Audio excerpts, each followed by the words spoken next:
নমস্কার বন্ধুরা, Indian stock market Bangla আপনাদের স্বাগত। আজকে বুধবার 23 তারিখ, জাস্ট মার্কেট বন্ধ হয়েছে। আজকে মিড উইক যে ভিডিও আসে সেটাই আসছে। আশা করছি 5টা সাড়ে 5টার মধ্যে হয়তো ভিডিওটা আপলোড করা হয়ে যাবে। তো মার্কেট সম্পর্কে যেটা বলার, কালকে এক্সপায়ারি আছে, উইকলি এক্সপায়ারি, এবং জুলাই মাসের এটা হচ্ছে মান্থলি এক্সপায়ারির আগে লাস্ট উইকলি এক্সপায়ারি। তো আজকে মোটামুটি 25,200 ওপর ক্লোজ দিয়েছে। কিন্তু ব্যাপার হচ্ছে যে গতকাল একটা সেল আউট হয়েছিল, আজকে আবার সেখান থেকে সকালবেলা একটু ঘোরাঘুরি করে আবার ওপরের দিকে গেল। পুরোটাই শর্ট কভারিংয়েই হয়েছে, এখনও শর্ট কভারিং বাকি আছে বলে আমার ধারণা। তো কালকে একটা বিশেষ দিন, কালকে কি হতে পারে এটা মেন আলোচনা। এবং আরেকটা আলোচনা সেটা হচ্ছে যে আর একটা সপ্তাহ বাকি থাকবে, অর্থাৎ এই জুলাই মাসটায় 31 তারিখে আমাদের শেষ হচ্ছে। একদম পুরো 31 তারিখ অবধি জুলাই মাসটা চলবে। তো পুরো জুলাই মাসটা আমরা ওভারঅল কীরকম কি দেখতে পারি সেই নিয়েই এই ভিডিওয়ে আজকে আলোচনা করব। তো ফার্স্টে আসি, আগে কালকে কীরকম থাকতে পারে বাজার। কাল কীরকম বাজার থাকতে পারে, ওভারঅল যে জায়গায় দাঁড়িয়ে আছে তাতে যদি বিদেশ থেকে কোনো খারাপ নিউজ না আসে তাহলে, এবং আসা উচিত নয়, তো যাই হোক, কালকে যদি সেরকম বাইরের কোনো বাজে নিউজ না আসে কালকে কিন্তু আরও শর্ট কভারিং হবে বলেই আমার ধারণা। এবং কালকেই হয়তো আমরা 25,330-40 যে একটা আমাদের রেজিস্ট্যান্স আছে সেই অবধি আমরা কালকে দেখতে পারি। এর থেকে বেশি দেখতে পারি সেটা সময় বা মার্কেটের পজিশান থেকে বোঝা যাবে। ইমিডিয়েট যেটা মনে হচ্ছে যে কালকে 330 থেকে 340-50 যাই হোক এরকম একটা জায়গায় কালকে দেখা উচিত। এবং আবারও বলছি, শর্ট কভারিং কালকেও হওয়ার সম্ভাবনা আছে। সকালবেলা একটু ভলাটিলিটি থাকতে পারে, তবে যত মানে টাইম এগোবে এক্সপায়ারির দিকে যাব তত মার্কেট বুলের দিকেই যাবার সম্ভাবনা আছে, যদি না নতুন করে কোনো গণ্ডগোল কিছু আসে। তবে একটা ব্যাপার, সেটা হচ্ছে আজকে ইনফোসিসের রেজাল্ট আছে। মার্কেট বন্ধের পর কখন বেরোবে আমি জানি না। এখন যদি ইনফোসিসের রেজাল্ট খুব খারাপ হয়ে যায় তখন একটা নিউজ ইম্প্যাক্ট পড়তে পারে, কিন্তু যদি ওভারঅল যদি মোটামুটি থাকে তাহলে কিন্তু কালকে বাজার কিন্তু পজিটিভ থাকার সম্ভাবনাটাই বেশি। অর্থাৎ কালকে যদি কেউ অপশানে কাজ করেন তাহলে কল ধরে কাজ করাটা মনে হয় বেটার হবে। আর ব্যাংক নিফটি তো ব্রেকআউটের জায়গায় চলে এসেছে। এখন ব্যাংক নিফটিকে আগে ব্রেকআউট করতে হবে, কারণ ব্যাংক নিফটির থেকে বেশি স্ট্রেংথ ইমিডিয়েট দেখাচ্ছে। আজকে HDFC bank, ICICI bank, Axis, মোটামুটি সব ব্যাংকই পারফর্ম করেছে। কালকে বলা যায় না, ব্যাংক নিফটি কালকেও 400-500 পয়েন্ট বেড়ে গেলেও যেতে পারে। এখন কোথায় কি শর্ট কভার হবে তার উপর নির্ভর, কারণ আজকে প্রায় 11টা সাড়ে 11টার পর থেকে পরিষ্কার একটা জায়গায় শর্ট কভার হচ্ছিল। তবে কিছু বড় ট্রেডাররা মাঝখানের দিকে 25,200 কল এবং 25,200 পুট দুটোই একসাথে বাই করা শুরু করেছিল। তো ওইখান থেকে একটুখানি কনফিউশন তৈরি হচ্ছিল যে আজকের দিনটা কি আবার এদিক ওদিক করাবে। তার কারণ হচ্ছে এখন মার্কেট কিন্তু প্রায়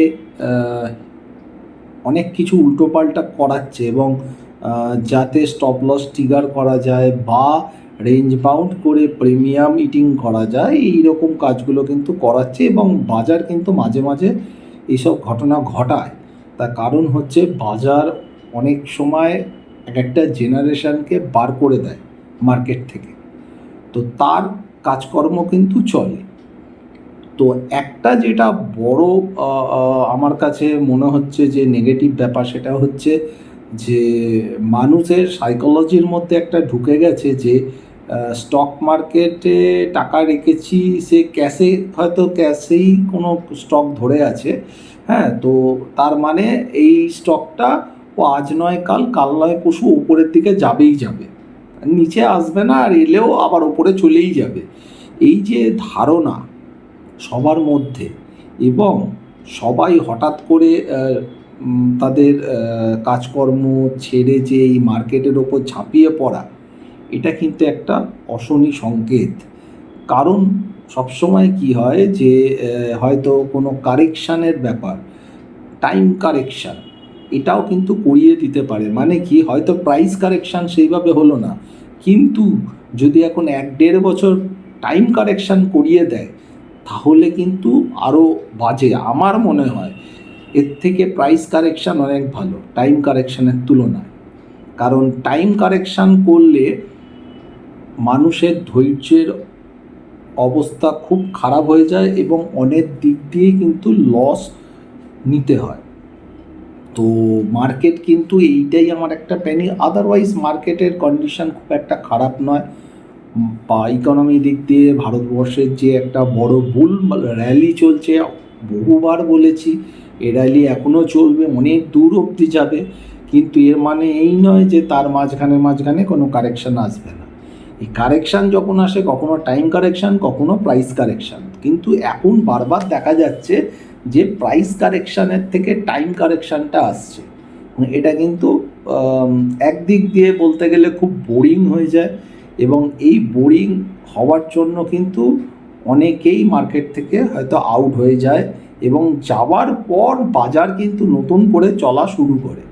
এটা বাজারের ধর্ম, অতীতেও হয়েছে, ভবিষ্যতেও হবে। তো বর্তমানে সেরকম একটা ফেজের মধ্যে দিয়েই আমরা চলছি। এখনও বলা যাবে না যে কতখানি সেই ফেজটা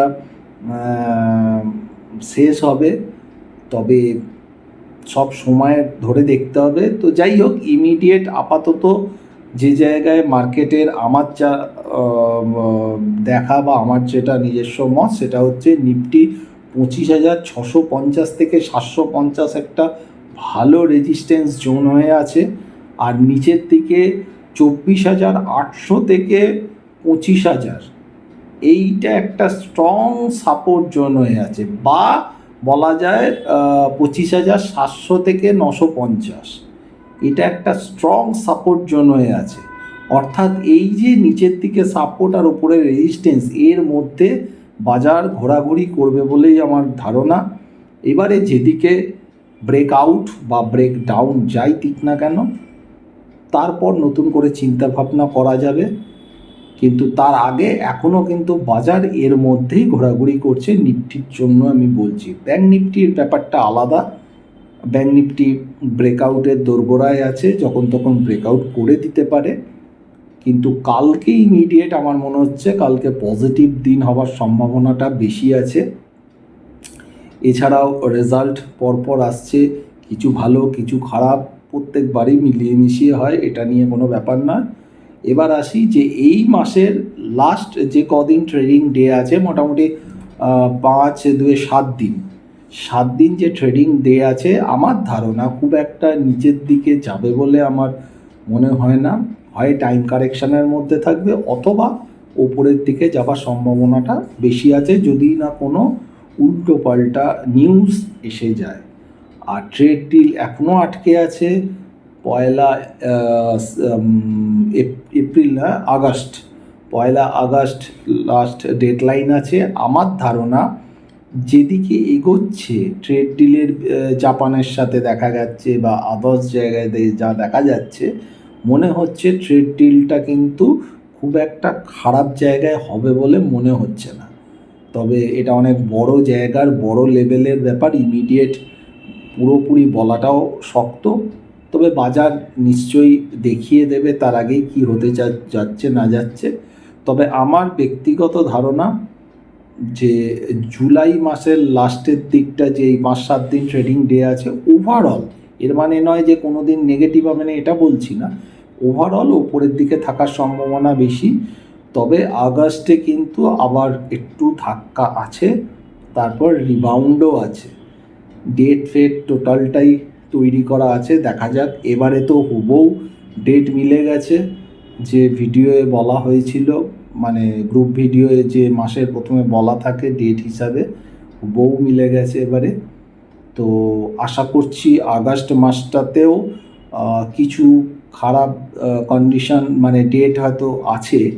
এখন কি ঘটবে, কি ঘটনা আসবে সেটা ইমিডিয়েট জানি না, কিন্তু কিছু গণ্ডগোল আছে। কিন্তু তার আগে এখন এই মাসটা তো আগে ভালো কাটাই, তারপরেরটা দেখা যাবে। তবে একটা কথা বলতে পারি যে ইনভেস্টের যে সময় বা ইনভেস্টের জন্য যে টাকাটা দরকার লাগে বা সময় দরকার লাগে যে ইনভেস্ট করার জন্য, সেই সময় কিন্তু আপনারা নিশ্চিত পাবেন, এবছরেই পাবেন। অর্থাৎ মার্কেট আপনাদের সুযোগ দেবে, তখন ইনভেস্টের জন্য টাকা লাগাবেন। স্টকগুলো রেডি করে রাখুন, মোটামুটি ভালো স্টক। এছাড়া আমি আগস্ট মাসের জন্য আমি দুটো স্টক নিশ্চয়ই বলবো, এবং সেটা বলবো হচ্ছে আগস্টের 7 তারিখ কি 8 তারিখ যে ভিডিওটা করব, কারণ ওটা আবার ইউটিউব যে চ্যানেল আছে, এই যে ইউটিউব চ্যানেলের দ্বিতীয় বর্ষ পূর্তি হবে। তো সেই দ্বিতীয় বর্ষ পূর্তি হিসাবে দুটো স্টক, যদিও খুব ভালো স্টক, আমার মনে হয় ওই দুটো স্টক খুব ভালো পারফর্ম করতে পারে এবং সেটা আগস্টেই পারফর্ম করতে পারে। আমি দুটো স্টকের নাম বলবো। এখন আপাতত এই নিয়ে চলুন, আর খুব বেশি অত্যাধিক রিস্কের মধ্যে যাবেন না।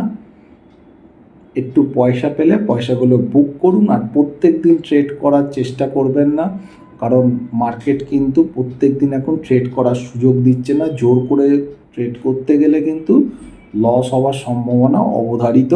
এই ফেজটাকে পার করে নিয়ে যান, দেখবেন আরও অনেক বড় বড় দিন আসবে, ভালো ভালো সুযোগও আসবে, বোথ সাইড আসবে, তখন একদম চুটিয়ে কাজ করা যাবে। আজকে এখানে শেষ করলাম। ভালো থাকবেন, সুস্থ থাকবেন, নমস্কার।